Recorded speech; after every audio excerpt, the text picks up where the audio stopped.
One of my viewers sent me this picture. Can you believe it? In the early days, engineers of ISRO had to send rocket parts with their bicycles to assemble them for testing. This is the situation they had to deal with every single day.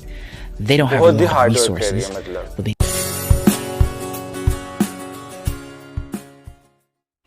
Hey guys, welcome back to ReactionsArena. मेरा नाम है अमर और आज हम जिस video पर react करने जा रहे हैं उस वीडियो का नाम है Is India's ISRO the most successful space agency after NASA?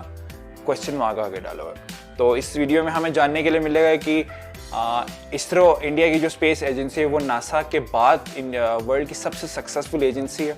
Space agency की मैं बात कर रहा हूँ, ठीक है। तो इस वीडियो की रिक्वेस्ट भी यार आप लोगों ने इंस्टाग्राम पे मुझे भर भर के करी थी, ठीक है। और अगर किसी और भी वीडियो की अगर आपने सजेशन देनी हो या मुझे इंस्टाग्राम पे मैसेज कर दीजिए या नीचे कमेंट में बता दीजिए, ठीक है। तो मैं उनको जरूर कंसीडर करूंगा। तो बगैर कि हाँ, ओरिजिनल कंटेंट क्रिएटर की वीडियो सबसे टॉप ऑफ द डिस्क्रिप्शन है, आपने उनको भी जाके जरूर सब्सक्राइब करना और हमारे चैनल को तो आपने करना ही करना है सब्सक्राइब यार, सही है। तो बगैर किसी देरी के हम अपनी वीडियो स्टार्ट करते हैं। 3, 2, 1 and start. This video is supported by Brilliant. Hey, welcome back, I'm Lai. On this channel, I've talked a lot about technology and business space companies. I've talked about national agencies like NASA, ESA, and Roscosmos. I've also talked about private companies like SpaceX and Rocket Lab. One entity I've refrained to talk about is ISRO, the Indian Space Research Organization, simply because it's really hard to pigeonhole ISRO. Yes, it is a traditional national agency, much like NASA of the United States, but it's also at the same time extremely cost-conscious and result-oriented like a startup. Its launch price is almost as competitive as SpaceX. So let's talk about it today. Where does ISRO really fit in, and what makes it so special? First of all, it is not fair to compare ISRO with other space agencies because ISRO has never possessed the ambitions or the fundings like the other space agencies. NASA's budget each year is $18 billion, $7 billion for European Space Agency, $3 billion for the Chinese and the Russians. ISRO's budget each year is only $1.7 billion. Think about it. With $285 billion cash reserve, Apple could have funded ISRO with cash for 167 years. That is how little ISRO spends every year, and that is why comparing ISRO with NASA wouldn't be fair. However, this is not to say that ISRO has not achieved extraordinary results. It has. Two of the most successful launches of ISRO is the PSLV C-37 in 2017 and the Mangoyan in 2013.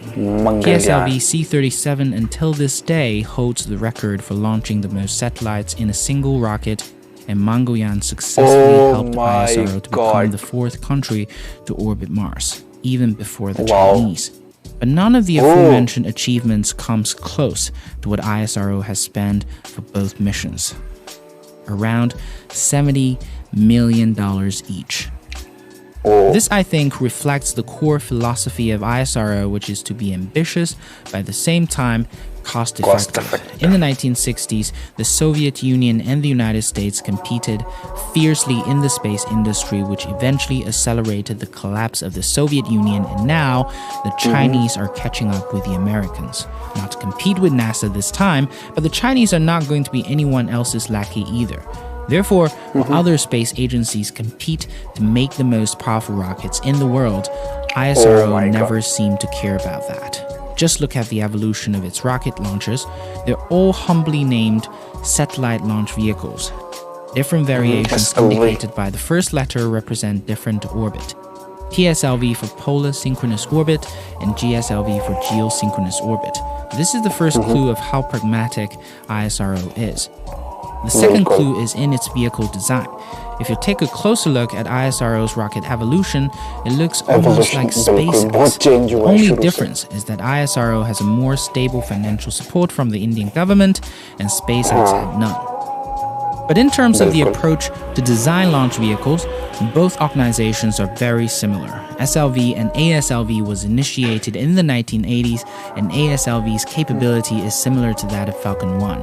The three versions of PSLVs have similar capabilities comparing to early versions of Falcon 9, and the GSLV has capabilities somewhat catching on to Falcon 9 Block 5.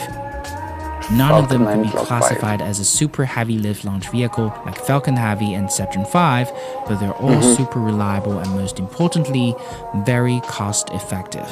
What's more impressive about the evolution of ISRO's launch vehicles is their adaptability. Take PSLV as an example. It has three versions: PSLV-CA, which stands for Core Alone, Standard PSLV, and PSLV XL. Well, all of them focus on polar synchronous orbit, which is around 600 kilometers altitude. Customers can choose which variations of vehicles to use based on the size of the satellite. This is the beauty of a cost-effective launcher. Furthermore, because of its focus on cost-effectiveness, ISRO also has to come up with brilliant engineering solutions to the problems it faces. One famous example is its experimental mission to Mars. On top of being the only successful Mars mission on the first try, ISRO had to perform 6 orbit-raising maneuvers over 3 weeks before heading to Mars.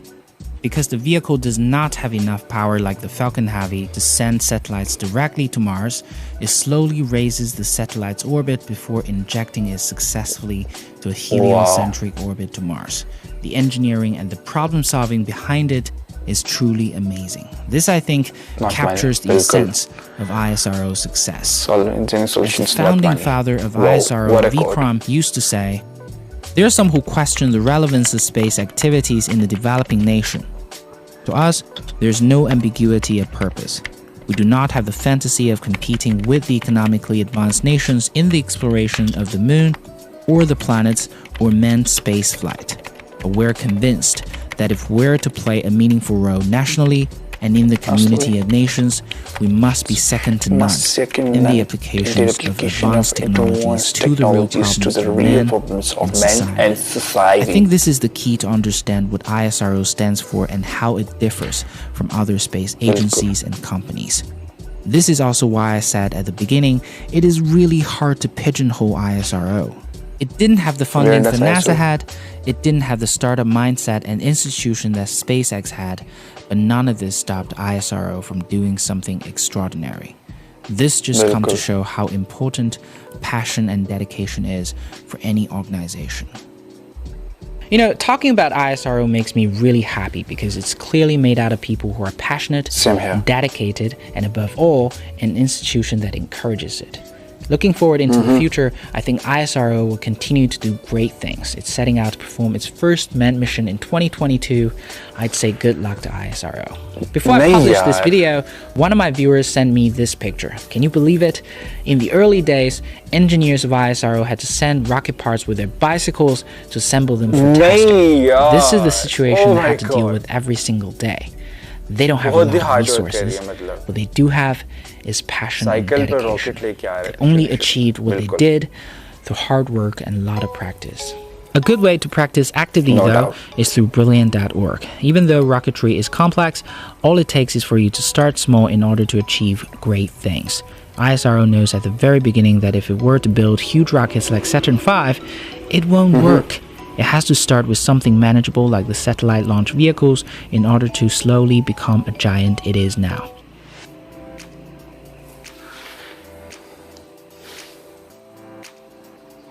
इस video हो गई है खत्म और यार इस video में ऐसा कोई मतलब बहुत ही ये बंदा जिस तरह बात कर रहा था शुक्र है मुझे नींद नहीं आई लेकिन इन्फॉर्मेशन जो इनने दी है वो मतलब बहुत ही काम की दी है ठीक है जैसे कि इन्होंने बताया कि फोटो में दिखा रहे थे कि जब इसरो की शुरुआत हुई थी तो लोग इसरो के रॉकेट्स को साइकिल पे चढ़ा के लेके आ रहे थे तो उससे हमें पता लगता है यार कितने मेहनत से इन्होंने अपने इसरो को बिल्ड करा है और दूसरी बात कि हम अगर बजट की बात करें as compare to NASA European space agencies और Chinese space agencies Russian space agencies की उससे अगर हम कंपेयर करें तो बहुत ही कम बजट में इंडिया की स्पेस एजेंसी बहुत ही कम बजट में as compare to NASA and European space agency उसके निस्बत बहुत ही कम बजट में काम कर रही है और रिजल्ट बिल्कुल उनके सेम। ठीक है, इसीलिए इस वीडियो में ये बताया गया था कि ये बंदा समझता है कि एक तरह से